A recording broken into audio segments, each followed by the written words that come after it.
kailangan itong 5,000 mo, ma'am, makukuha mo kagad sa ATM mo. Ganun po kabilis. Maganda o napakaganda? Maganda. Now, what if itong nangyari? Si Ma'am Ronawin nagkasakit. Sabihin na lang natin na sa bahay lang, hindi ginagawa yung business. Si ABCD po ba nagkasakit din? Hindi. Malamang sila, gagawin nila na yung business. Part-time din. Nagkataon si C. Meron siyang inibitahan, dalawa din, tulad mo, ma'am. Si 1 at si 2. Si 1 at si 2, nagpa-member din tulad mo. Nung nagpa-member si 1 at 2, kanino mapupunta yung 500? Kay C. Kasi siya naman ang nag-invite. Nakuha niyo po, kung sino ang nag-invite, sa kanya mapupunta yung direct referral bonus or yung 500. Sa kanya yung 500, 500. Left and right ba to? Yes. Pares din ba? Yes. So may 1.5 din siya. So kumita ba si C?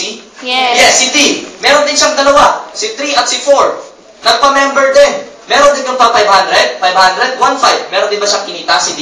Yes. Si Ma'am Ronawin nasaan? Nasa bahay. Nagkasakit. Hindi ginagawa yung business. Tanong ko po, ma'am, si 1, 2, 3, 4, baka kilala mo pa? Hindi. Ikaw ba nag-invite? Hindi. na. Kumita na ba mga tao mo under your organization? Yes. Fair lang ba? Yes. Pero still, under your organization, itong apat na to, kahit hindi mo kakilala, kahit hindi ikaw nag-invite, as long as isang tao sa left, isang tao sa right, 1.5. Isang tao sa left, isang tao sa right, 1.5. So may additional 3,000 pesos, total 8,000 ang pesos ang kinita ni Ma'am Ronawin sa ganitong structure pa lang ng business niya. Ito yung senaryo. Si Ma'am Ronawin ba pwede niyang pigilan itong mga taong under her organization na mag-invite? Hindi. Hindi na. Sabi natin si C, pwede mo pigilan? Hindi. Hindi ah. Sabihin mo kasi, pag-invite na. Kaya nagadapot mo yun. Hindi na ako pwede. Pag-invite na mag-invite yan. Nagkataon si C, may kamag-anak abroad. May kakilala abroad saan? Sa Japan. Ang ating company, Alliance in Motion, global. Ibig sabihin, nag-expand tayo globally. Ito ngayon sa Japan, may kamag-anak siya. Nagkataon, nagustuhan ng negosyo, dumami ang membro. Kakilala pa ba lahat ni Ma'am Ronawin kung mga taga-Japan? Hindi. Na. Ito si D, hindi rin mapigilan. May boyfriend sa Hong Kong. Yung boyfriend niya sa Hong Kong, grabe ang connections. Ang dami, bumili ng produkto. Ngayon, kakilala pa ba lahat ni Ma'am Ronawin, taga Hong Kong? Hindi na. Si C at si D, kumikita hindi. Kumikita. Si A at B, kumikita hindi. Kumikita. Ngayon, si Ma'am Ronawin, hindi niya kakilala itong dalawa ito, pero siya ay nagba 1.5.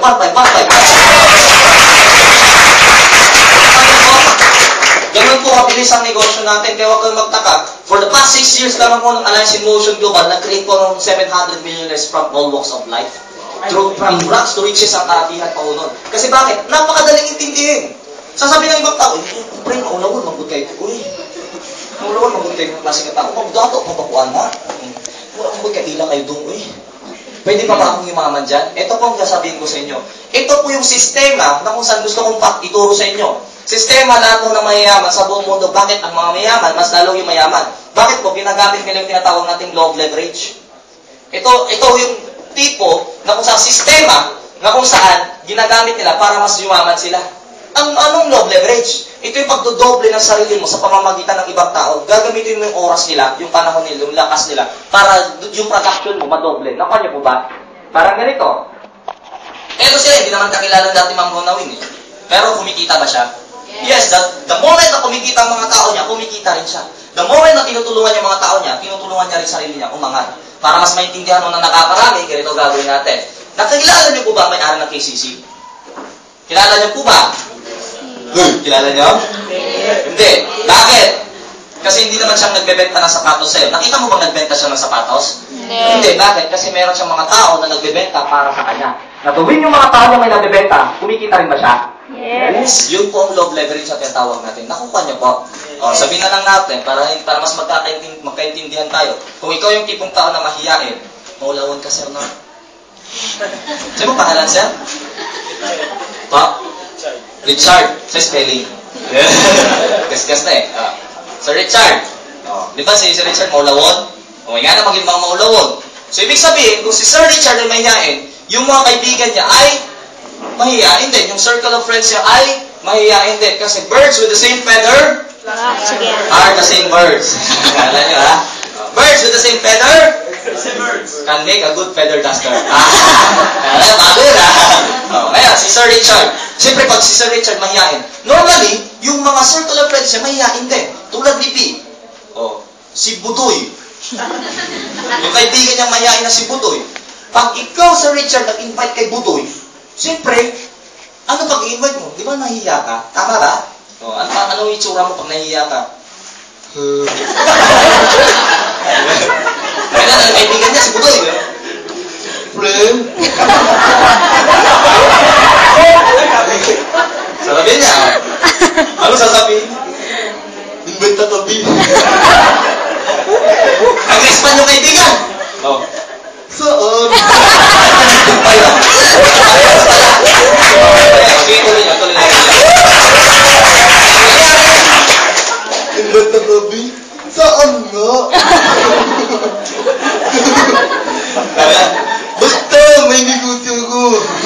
Sabi na Richard, sabi na ni Putoy. O sige, dahil ang kahiyaan, sumama. O, napresentan, nandun na sa gilid. Hindi daw. Gano'n lang. Putoy.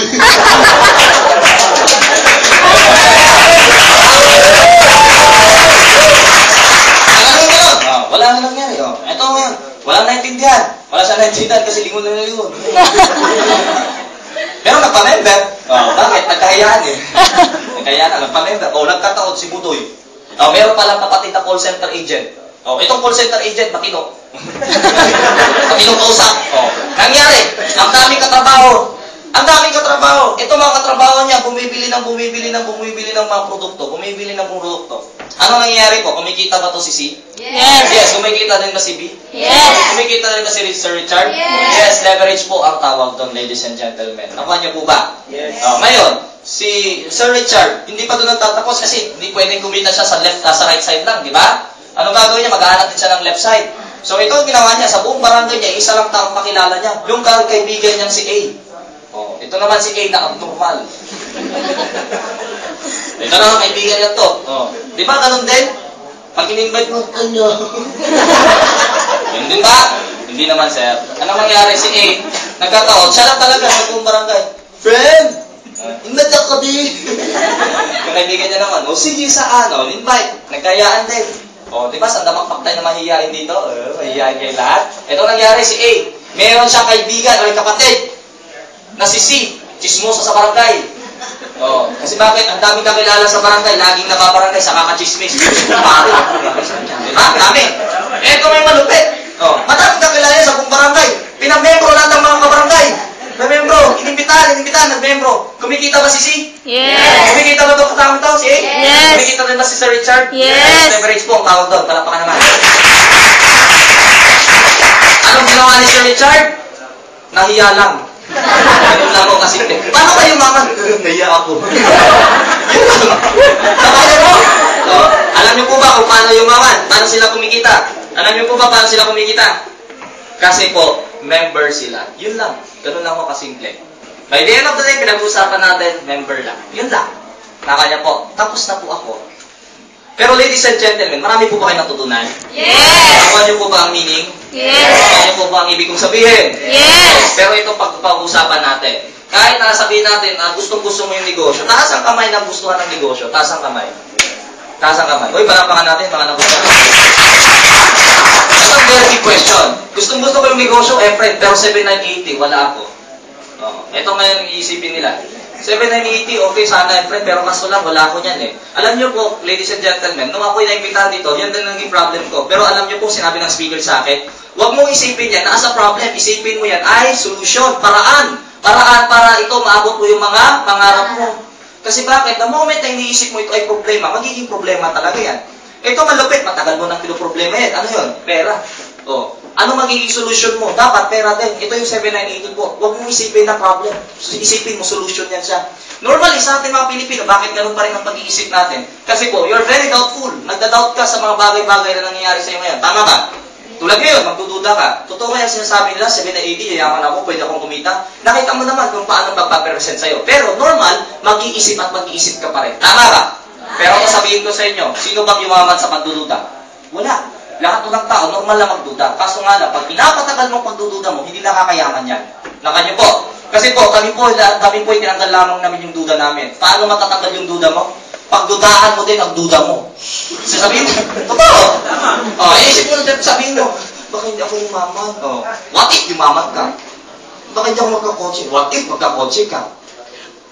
baka malugi ako. What if naging successful ka? Nakukuha niyo kung ibig kong sabihin? Yes. Ang duda mo, pagdudahan mo. Tayo mga Pilipino, duda tayo ng duda. Sino bang yumaman sa pag-iisip? Wala naman ah. Anong gagawin mo? Ngayong araw, mag-iisip ka. Gagawin ko yung negosyo, hindi. May mangyayari, wala? Wala kang ginagawa eh. Duda ka pa rin ng duda. Alam niyo po, para matanggal din ang duda mo, tingnan mo paligid mo. Tingnan mo ang katabi mo. Sige po, tingnan yung paligid niyo. Oh, tingnan mo. Marami ba? Marami. Ibig sabihin lang ang puno, dinudumog. Isa lang ibig sabihin nyo. Pag ikaw lang mag-isa doon ka magduda, kung kulang mag-isa diri, uy, sa kanya. Ano ba? Ang dami-dami nyo. Bakit dinadagsa? Isa lang ibig sabihin din nun. Ibig sabihin, maganda yung negosyo. Yes. Tama ba? O, palakpakan na.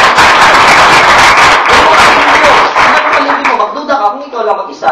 The same time, para matanggal yung duda mo, tingnan mo yung mga nauna sa'yo. Sino mga nauna? Tulad ko na lang, mga nauna sa akin, ako pa undergraduate student lamang. Pero mga nauna sa akin, mas matindi. Kilala yung taga Bohol, Leo Caduya. Ito, malupit. Nung nakita ko itong taong ito, ang maganda ko sa kanya, grade 5 lang ang inabot niya. Kasi bakit? Tricycle driver siya. Ang ginagawa ko niya, nagpa-member sa Alliance in Motion Global, hindi marunong magbasa, hindi marunong magsulat ng pangalan niya. Paano siya mag-present? Tinuturo-turo niya lang mga picture ng mga produkto. Pag nagustuhan mo ang ating produkto, ma'am, bili ka sa akin. You know what, ladies and gentlemen, this person, grade 5 lang ang inabot, Bisaya, hindi marunong masyado magtagalog. Sabi nga niya, kung kayo daw mag-Bisaya, sigurado ako, mabulol-bulol din kayo. Sabi niya, pinagmamalaki niyang Bisaya siya, pero itong tao ngayon, after a year time na ginawa yung negosyo, Leo Caduya is now driving his own Pajero.